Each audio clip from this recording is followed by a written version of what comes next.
हजारीबाग में online trading से किसानों को बहुत फायदा मिल रहा है।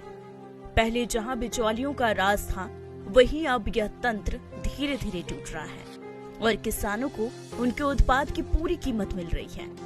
ई नाम पोर्टल के जरिए किसान अपने उत्पादों को बेच रहे हैं और उनके अकाउंट में सीधा पैसा आ रहा है। चुरचुनारी ऊर्जा फार्मर प्रोड्यूसर कंपनी भी खेती के क्षेत्र में काम कर रही है।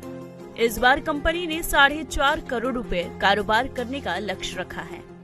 इनाम के माध्यम से ट्रेड कर एफपीओ के द्वारा ट्रेड करके उनको एक बल मिला है और वो उसके बेस पे एक अच्छा व्यापारी के साथ में बार्गेनिंग कर पा रहे हैं और अपना सामान अच्छे रेट में बाहर में गढ़वा में अभी जा रहा है, अभी कोडरमा जा रहा है यहाँ से, तो ऐसे ऐसे करके अभी अच्छे रेट में सेल कर पा रहे हैं। किसान कहते हैं कि हम लोग पहले तरबूज समेत अन्य उत्पाद बाजार में बेचते थे, कारोबारी किसानों से उत्पाद खरीदते थे और फिर उसे बेचते थे।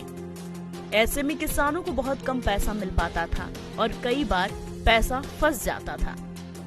लेकिन इस बार किसान अपना उत्पाद ई नाम के जरिए बेच रहे हैं। इससे किसानों को बहुत फायदा हुआ। उत्पाद को कहीं ले जाने की जरूरत नहीं, खेत से ही उत्पाद बिक जा रहा है। ऑनलाइन बिक्री से उत्पाद का रेट भी अच्छा मिल रहा है। तरबूज का खेती कर रहा हूँ और ई नाम से मैं बेच रहा हूँ उनके माध्यम से, और पैसा जो तरबूज का आ रहा है वो सारे हमारे अकाउंट में खाते में आ रहा है। और जो तरबूज हमारे बाहर से आते थे हजारीबाग, वो तरबूज हजारीबाग और पूरे झारखंड में सप्लाई हो रहा है। अब तो बहुत आसान हो, ई नाम के माध्यम से डायरेक्ट अकाउंट में पैसा आता है, वो सब झंझट सारी दूर हो गई। हजारीबाग बाजार समिति पिछले वित्त वर्ष में पूरे देश भर में डिजिटल पेमेंट के मामले में 8वें नंबर पर था और झारखंड में पहले स्थान पर था। 2020-21 के वित्त वर्ष में 3.03 करोड़ रुपए का डिजिटल पेमेंट किया गया था। इस बार का टारगेट 5 करोड़ का है। हजारीबाग बाजार समिति के सचिव राकेश कुमार बताते हैं कि इसमें किसानों का बहुत सहयोग है, इसी वजह से हम लोग आगे बढ़ रहे हैं। किसानों को भी बहुत लाभ मिल रहा है।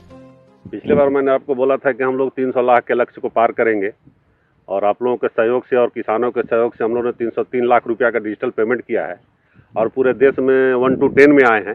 झारखंड में तो ऑलरेडी हम नंबर 1 शुरू से ही हैं, आगे भी रहेंगे। और इस वित्तीय वर्ष में हम लोगों ने 500 लाख डिजिटल पेमेंट का लक्ष्य रखा है। इसकी शुरुआत हो चुकी है। किसान की आय दुगनी तभी होगी जब उन्हें अच्छा बाजार मिलेगा। ऐसे में एफपीओ और बाजार समिति का महत्वपूर्ण योगदान है। जरूरत है दूसरे किसानों को भी एफपीओ और बाजार समिति से संपर्क स्थापित करने की, ताकि वे भी तेजी से तरक्की कर सके। गौरव प्रकाश, ईटीवी भारत, हजारीबाग।